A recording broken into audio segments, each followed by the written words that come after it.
पुण्यातील फर्ग्युसन महाविद्यालयाच्या बरोबर समोर असलेल्या या व्यावसायिक वापरासाठीच्या इमारतीमध्ये वाल्मिक कराड, त्याच्याशी संबंधित असलेली एक महिला आणि विष्णू साठे यांच्या नावाने 6 कार्यालयीन कामकाजासाठीच्या जागा अर्थात ऑफिस स्पेसेस बुक करण्यात आल्यात आणि त्यासाठी 25 कोटी रुपये मोजण्यात आल्याचा दावा होतोय।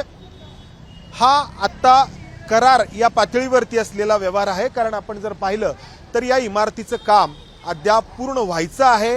हे काम पूर्ण झाल्यानंतर खरेदी विक्रीचा व्यवहार होणार होता, मात्र त्याआधीच संतोष देशमुख यांच्या हत्येनंतर वाल्मिक कराड आणि त्याच्याशी संबंधित लोकांच्या मालमत्तांची माहिती जेव्हा समोर येऊ लागली तेव्हा पुण्यातील फर्ग्युसन महाविद्यालयाच्या समोर असलेल्या या इमारतीमध्ये वाल्मिक कराड आणि विष्णू साठे आणि त्यांच्याशी संबंधित एका महिलेनी 6 ऑफिस स्पेसेस बुक केल्याचं सांगितलं जातंय। या ठिकाणी पर स्क्वेअर फीट 40,000 रुपये असा दर आत्ता या फर्ग्युसन कॉलेज रस्त्यावरती असलेल्या व्यावसायिक वापराच्या जागांसाठीचा आहे आणि त्यातून 25 कोटी रुपये मोजण्यात आल्याचा दावा करण्यात येतो आहे।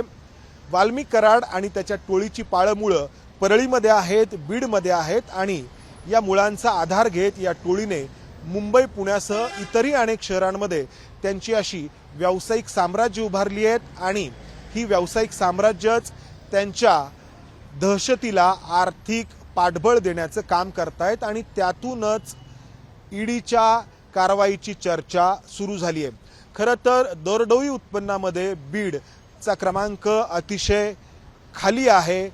वर्षानुवर्ष, पिढ्यानपिढ्या हा जिल्हा ऊसतोडणी करणाऱ्या मजुरांचा जिल्हा म्हणून ओळखला गेलाय।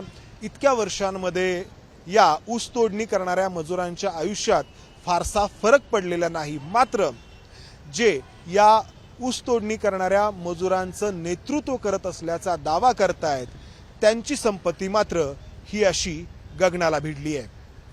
कॅमेरामन राजेश बिडकरसह मंदार गोंजारी, एबीपी माझा, पुणे। एबीपी माझा, उघडा डोळे बघा नीट।